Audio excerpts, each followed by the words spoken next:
Hello les amis, bienvenue sur les Cailloux Dragons. Aujourd'hui on se retrouve pour un update lecture, donc tout ce que j'ai pu lire pour ce mois d'avril. Il n'y a pas énormément de lectures je trouve, il y en a déjà beaucoup moins que les mois précédents. J'ai lu surtout beaucoup plus de graphiques que de romans. Mais au moins j'ai lu quelques e-books.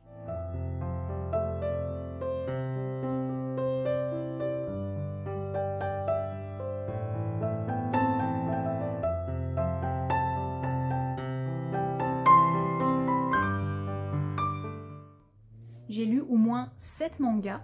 Le premier manga que je vous présente, c'est une nouveauté, donc c'est un manga que j'ai dû acheter le mois passé je crois. C'est Witch and Hand, donc le premier tome. J'aime beaucoup la couverture, c'est quand même un manga qui m'intriguait beaucoup. C'était un long résumé que je vous ai déjà lu pour une autre vidéo, donc je ne vais pas revenir là-dessus. Mais en l'ayant lu, le sentiment... Oui, Happy. Le sentiment qui est le plus apparu, en fait, c'est la frustration. Parce qu'ici, on voit une sorcière qui a l'air quand même assez badass, assez malicieuse. On ne la voit pas dans ce premier tome. En fait, on l'aperçoit à peine. En fait, elle apparaît pas spécialement. On pense que c'est elle. La jeune fille dit qu'elle n'est pas cette sorcière. Enfin voilà, vous voyez, c'est un peu particulier. Ça a l'air d'être pour l'instant, en tout cas, un manga un peu plus avec des sortes d'intrigues politiques et un tout petit peu d'humour. Vous avez un héros qui est le chien noir, il est surnommé, donc pour moi, The Hunt, ça veut peut-être dire le limier.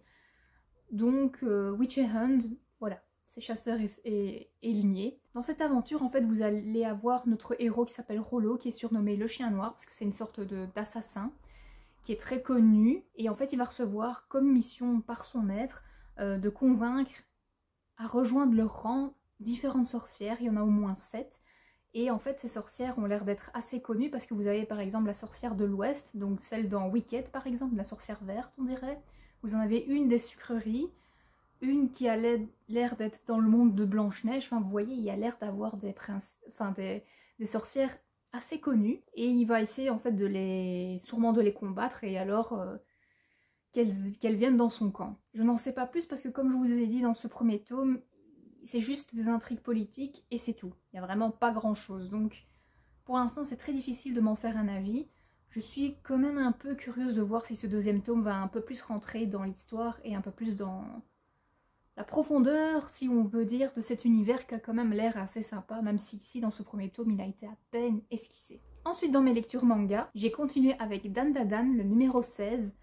Donc ici je suis à jour, le numéro 17 va sortir semaine prochaine ou il est peut-être déjà sorti. C'est difficile de vous en faire un résumé parce qu'il faut vraiment suivre un peu cette histoire, mais voilà, on a un nouveau personnage qui va peut-être faire partie de l'équipe, qui a l'air d'avoir des pouvoirs assez spécifiques, en tout cas assez psychiques.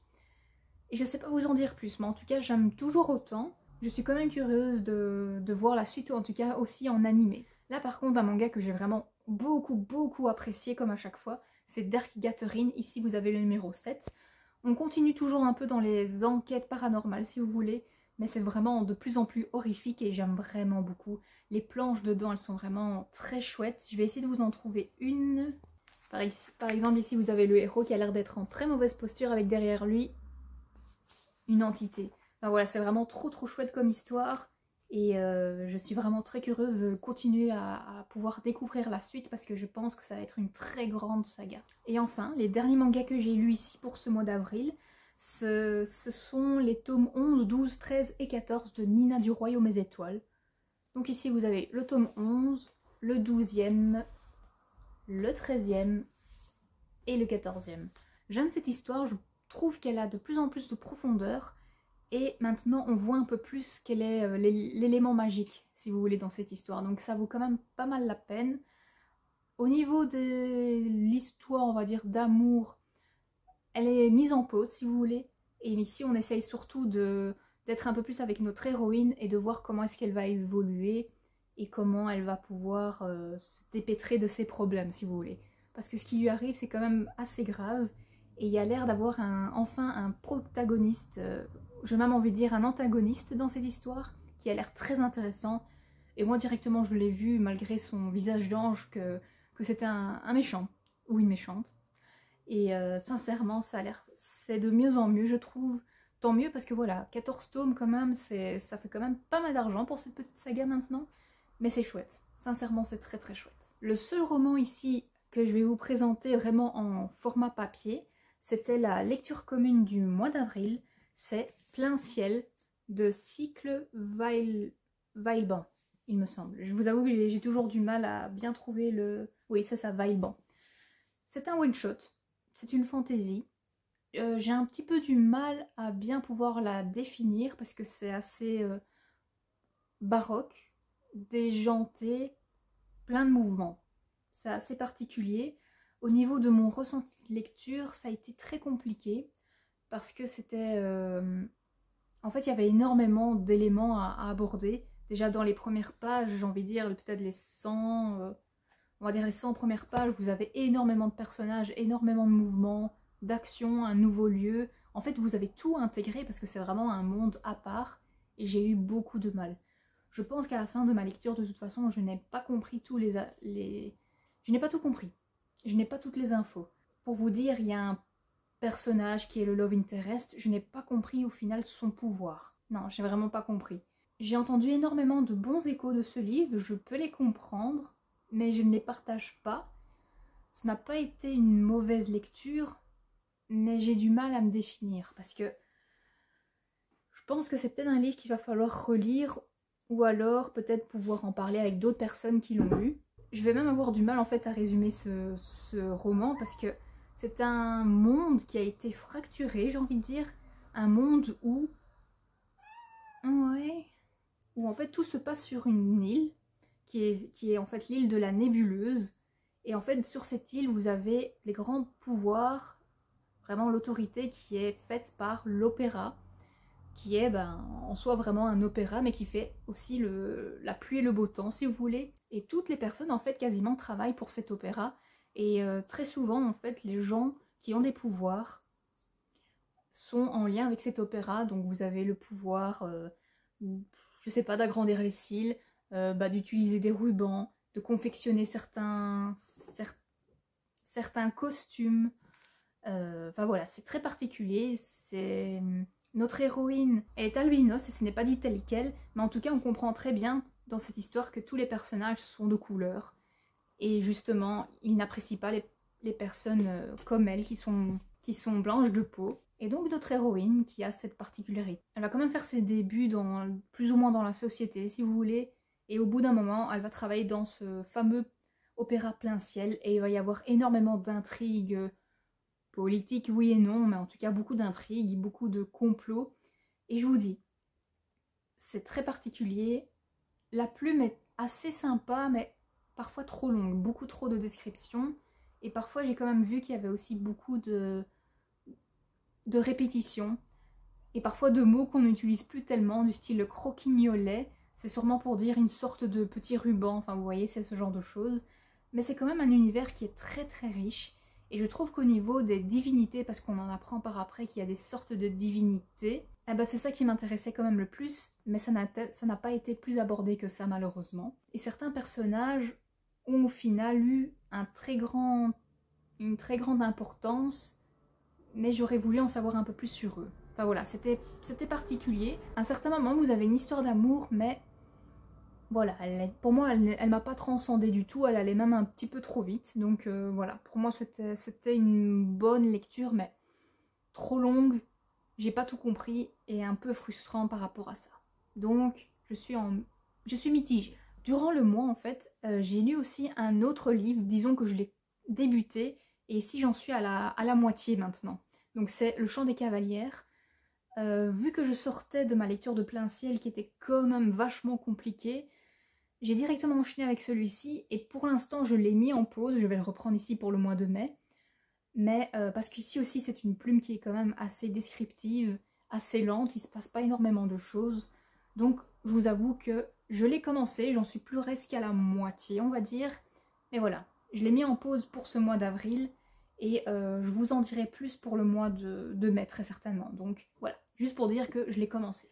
Vu qu'ici j'avais fait une pause dans cette lecture-ci, j'avais envie de plus de légèreté, donc je me suis plutôt dirigée vers les e-books parce que je sais que j'avais un ou deux titres qui était un peu plus facile d'accès au niveau de la plume, et j'ai vraiment eu raison. Donc pour ce mois d'avril, j'ai lu Bloodguard, donc une histoire de gladiateurs, donc une histoire de romantasy avec des gladiateurs si vous voulez, et c'était très sympa. J'ai eu pas mal d'échos positifs et négatifs. Moi je vais plutôt rejoindre les avis quand même assez positifs parce que c'était une plume assez légère, qui cassait pas trois pattes à un canard, donc pour moi c'est ce qu'il me fallait. Il me fallait vraiment une histoire qui aille vite, il y avait beaucoup d'action. Pour vous dire, vous avez des épreuves, donc ça faisait un peu penser à Hunger Games, parce que c'est des épreuves vraiment mortelles. Et l'histoire d'amour en elle-même, ça m'a pas transcendé du tout, surtout qu'elle allait un petit peu vite. Donc bon, pour moi c'était pas le plus important, mais c'était en soi l'univers que je trouvais quand même assez intéressant. Et en fait, donc vous allez suivre deux héros, un homme et une femme. L'homme c'est un gladiateur, il va devoir en fait effectuer 100 combats dans l'arène pour pouvoir être un bloodguard, un noble, et pouvoir survivre à tout ça, avoir une belle place dans la société et pouvoir donc être riche et aider alors sa famille qui est vraiment dans la pauvreté et qui manque de tout. Il va rencontrer à un certain moment une jeune femme dans le public des nobles, et en fait cette jeune femme n'est pas n'importe qui, c'est la princesse héritière, et celle-ci en fait va passer un pacte avec lui pour pouvoir en fait accéder au trône, parce qu'en fait elle va demander à ce qu'à son 100e combat il devienne un bloodguard et donc qu'il l'épouse. Comme ça elle peut accéder au trône et tous les deux s'aider au fur et à mesure. C'était pas mal. Le world building n'est pas beaucoup décrit, mais le peu que j'en ai lu, ça m'a quand même assez bien plu. Je suis curieuse quand même du tome 2, même si je crois que ça va peut-être être avec des autres personnages à voir. En tout cas, j'ai pas plus d'infos que ça. Les deux autres e-books que j'ai lus, c'est un tome 1 et ensuite j'ai enchaîné avec le tome 2. C'est donc le tome 1, The Beast of the Briar, et le deuxième tome c'est The Woven Gold, quelque chose comme ça. Donc c'est une réécriture du mythe de la Belle et la Bête, et je trouve que c'était une très bonne réécriture, ou une bonne réinterprétation, je ne sais pas comment on pourrait le dire. Et c'était aussi une lecture quand même assez légère, la plume était très simple, donc pour moi ça faisait le taf, j'avais envie de vraiment de lecture qui allait vite. Dans cette histoire, comme je vous ai dit, c'était une réécriture donc de la Belle et la Bête, et en fait c'est une héroïne humaine qui s'appelle Rosalina. Elle est comme vous et moi, elle aime les livres, etc. Et à un certain moment, en fait, son père repart à chaque fois un peu en voyage pour essayer de retrouver sa femme, donc sa mère, qui a peut-être été enlevée par les faillis. Et à un certain moment, il ne va pas revenir. Ils vont juste trouver une sorte de veste ensanglantée. Elle va donc partir à sa recherche. Elle va traverser une sorte de rosier et elle va atterrir dans un autre monde, donc un monde avec des failles. Dans cet endroit, elle va découvrir en fait un château qui a l'air hanté, en tout cas maudit, par des ronces. Et dans ce château, elle va découvrir 4 princes. Ces 4 princes représentent chacun une saison, donc été, printemps, automne et l'hiver. Comme le mythe de la Belle et la Bête, ces 4 princes sont maudits. À la nuit tombée, ils se transforment tous en bêtes. Donc, vu qu'elle va se retrouver parmi eux, elle va essayer de les aider à vaincre cette malédiction. Petite chose qui d'habitude me déplaît assez fortement, ici ne m'a pas trop dérangée, même si je trouve quand même que c'était fort présent. Il y a des scènes de smut. Donc c'est comme on peut dire, c'est une sorte de harem inversé, ou white shoes. Donc autrement dit, c'est notre héroïne qui va pouvoir avoir le choix avec différents prétendants, autrement dit c'est 4 princes. Mais ce que j'ai quand même apprécié, c'est qu'il n'y avait pas juste elle avec un prince, il y avait par exemple parmi ces 4 hommes, 2 princes qui s'aiment en fait.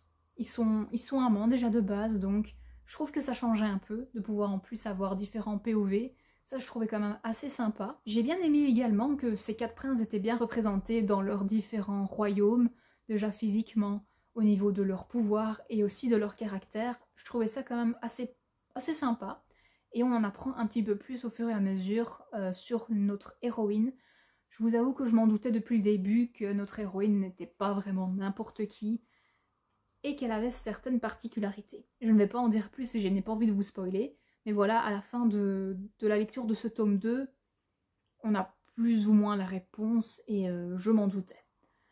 En tout cas, c'est une histoire qui en tout cas pour l'instant, ne se finit pas à chaque fois bien. Vous avez pas mal de cliffhangers qui nous tiennent en haleine et sincèrement, j'ai bien apprécié. Comme je vous dis, il y a quand même beaucoup de scènes de smut, certaines parfois un peu malaisantes parce que voilà, c'est parfois des termes que je n'aime pas, du style ma puce ou bébé, enfin etc. Mais bon, on va dire que c'est des faillés qui aiment la sexualité, et donc voilà. Et surtout c'est le prince de l'été, et lui il est chaud bouillant. Mais ce que j'ai également apprécié dans cette histoire, c'est que tout n'est pas rose, loin de là, il y a beaucoup de choses très graves et très dark qui peuvent se passer. Notamment, notre héroïne, en fait, avait, ou a, on peut dire, un autre prétendant humain, et celui-là est représenté comme étant Gaston dans La Belle et la Bête, et il est vraiment pas bien du tout.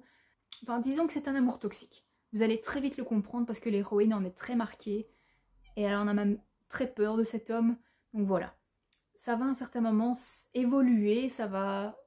Dans le deuxième tome, il y aura des choses qui vont se passer, enfin voilà, je peux pas vous en dire plus, mais si vous avez envie d'une histoire qui se lit assez bien, si les scènes de smut ne vous font pas peur ou ne vous rébutent pas, voilà, allez-y. C'était pour moi, je trouve, une bonne réécriture en tout cas du mythe de La Belle et la Bête. Voilà les amis, c'est tout ce que j'ai pu lire pour ce mois d'avril. En soi, c'est quand même pas mal, il y avait un peu plus de manga qu'autre chose, mais je suis contente, j'ai quand même pu lire au moins 3 e-books, c'est déjà ça.